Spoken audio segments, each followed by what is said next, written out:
सुखाड़िया जी ने आपको समर्थन के एवज में मंत्री पद का ऑफर किया था जी। ये वो कब की बात? ये सन 67 की बात है। सन 67 में हम चुनाव तो लड़े थे अलग, स्वतंत्र पार्टी जनसंघ तो साथ लड़े चुनाव। उस समय कुंभाराम और राजा हरिश्चंद्र ने एक और अपनी पार्टी बना, तो ये तो लड़े थे साथ, और हम सोशलिस्ट पार्टी के लोग लड़ रहे थे अलग, हमारा इनसे कोई संबंध नहीं था। ये 1967 की चुनाव की बात है। उसमें 8 लोग हम जीते थे वहाँ उस समय। 4 जीते थे भरतपुर से, 3 जीते थे बांसवाड़ा से, 1 जीते थे अलवर से। लेकिन जब वो सरकार बनाने की बात है तो उससे पहले फिर गैर कांग्रेसवाद की बात चल गई थी, गैर कांग्रेसवाद की बात। तो अब हमारे सामने वो बंधन नहीं था कि हम स्वतंत्र पार्टी से नहीं मिलेंगे, ये नहीं मिलेंगे। हम लोगों का दोनों की जो उस समय की संख्या थी बराबर थी। लेकिन यहाँ संपूर्णानंद जी गवर्नर थे उस समय। संपूर्णानंद जी पहले सोशलिस्ट पार्टी में रहे थे, तो गवर्नर की हैसियत से भी मैं उनसे मिला और उनको कहा, पर वो तो उस समय कांग्रेस में थे और उन्होंने हमारी बात स्वीकार नहीं की। फिर हम सब लोग महारानी गायत्री जी के नेतृत्व में दिल्ली गए थे, राष्ट्रपति से मिले। राष्ट्रपति से मिलने के बाद जैसे ही हम लौटने लगे तो राजा हरिश्चंद्र जी की डेथ हो गई। और हरिश्चंद्र जी की डेथ होने के अलावा 2 आदमी, एक तो राम शरण स्वतंत्र पार्टी के उम्मीदवार वो थे विधायक अटरू से, और दूसरे समरलाल मीणा जो बाद में स्पीकर रहे, ये दोनों टूट गए। ये टूटने के बाद इनकी सरकार बन गई। और जब तक सरकार नहीं बनी थी उससे पहले, जब तक हम वहाँ नहीं गए थे दिल्ली, उससे पहले सुखाड़िया जी ने मुझे बुलाया। और बुलाया इस तरह से था, सुखाड़िया जी के दामाद मुन्नालाल गोयल थे। मुन्नालाल गोयल हमारी सोशलिस्ट पार्टी के यूथ विंग में रहे हुए थे शादी से पहले, और उनका प्रोफेसर केदार से संबंध था। प्रोफेसर केदार भी उस समय बीमार थे।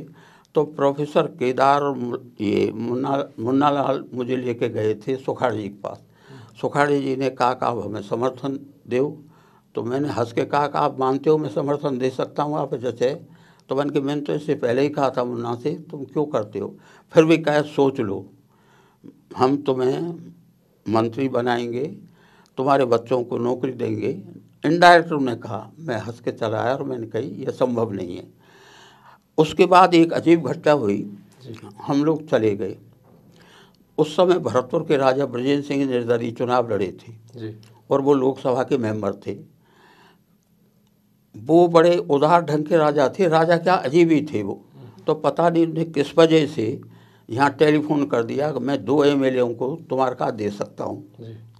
अब इस पर ये बड़े खुश हुए, सुखाड़िया खुश हुए, और इनने सुखाड़िया जी ने मथुरा दास माथुर और मनभूल सिंह को भरतपुर भेजा। और भरतपुर भेजने के बाद ये लोग वहाँ एक रेस्ट हाउस था पुराना बिजली घर के, नए बिजली घर पास, वहाँ ठहर गए। सुबह का टाइम था, मैं हजामत बना रहा था।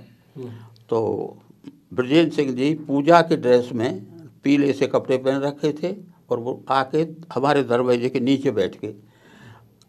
किवाड़ भी नहीं खुले थे।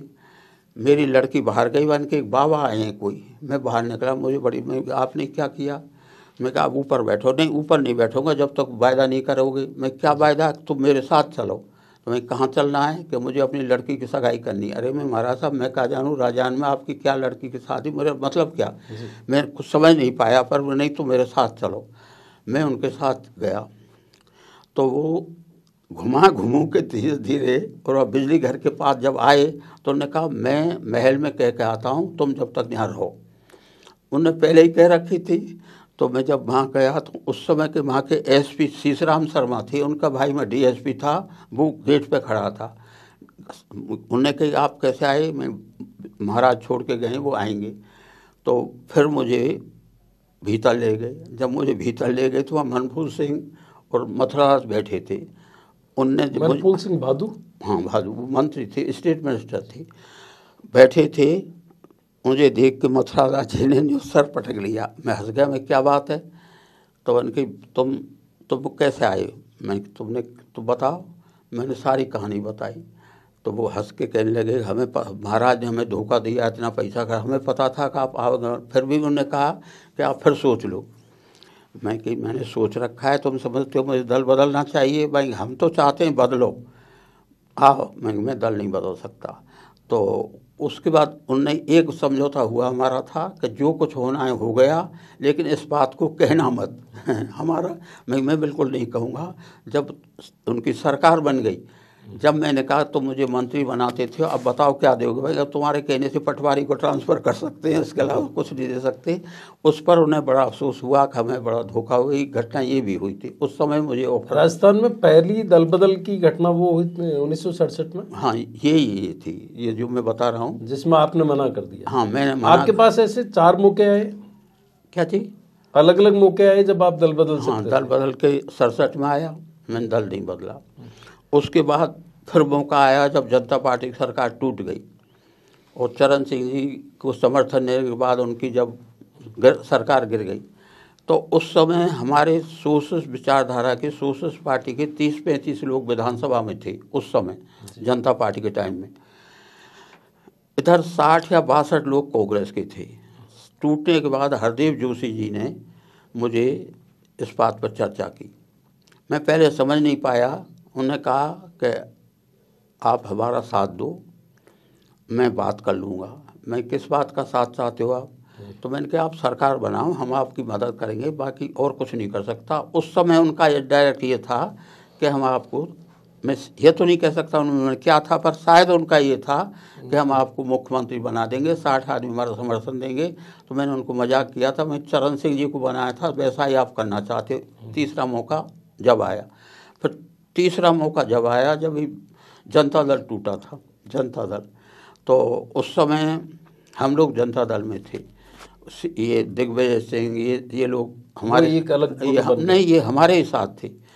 टूटने से पहले कुछ तो टूट गए, फिर भैरव सिंह जी, प्रोफेसर केदार और मानक चंद सुराना।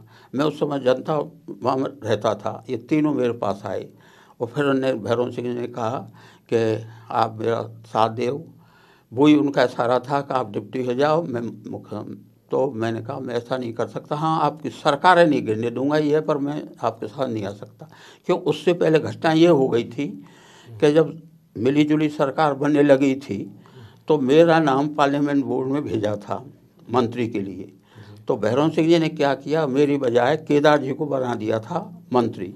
जब गृह मंत्री रहे। हाँ, गृह मंत्री, और सीधा गृह मंत्री तो जनता पार्टी टाइम की बात की, जनता दल की बात कह रहा हूँ। उनने इनको बना दिया और कहने लगे, बोमई उस समय अध्यक्ष थे, बोमई को ने धोखा दिया। वो मेरे सामने कोशिश की, जॉर्ज फर्नांडिस और बोमई ने बात करने के लिए, ना गवर्नर ने उठाया टेलीफोन, ने उठाया, उनको शपथ दिला दी। उस समय दिग्विजय सिंह ने मुझसे कहा कि एक बार आप भैरव सिंह से बात कर लो। सारी ज़िंदगी निकल गई। मैंने आज तक उस विचार में मुझे कोई दिलचस्पी नहीं है, ना मैं कोई बनना चाहता था, नाम आया है नहीं करनी। उसके बाद ये जब टूटने लगे तो भैरव सिंह जी फिर मेरे पास पहुँचे और उन्होंने ये बात कही थी। तो मुझे प्रलोभन 3 बार मिले मंत्री बनने के, और वो सामान्य सी बात थी, हर एक को बना सकते थे, बना सकता। 2 ही तरह से लोग दल बदलते हैं, या तो दबाव से। तो दबाव तो मेरे यहाँ इसलिए नहीं था कि मेरा बाप तो घास खोदता था, करते क्या, किस बात का दबाव देते, हमारे कोई सरकारी नौकर भी नहीं था जो ट्रांसफ़र कर दें। तो दबाव नाम की तो कोई चीज़ थी नहीं। प्रलोभन मुझे 3 बार मिला और मैंने तीनों बार इस प्रलोभन को कभी स्वीकार नहीं किया।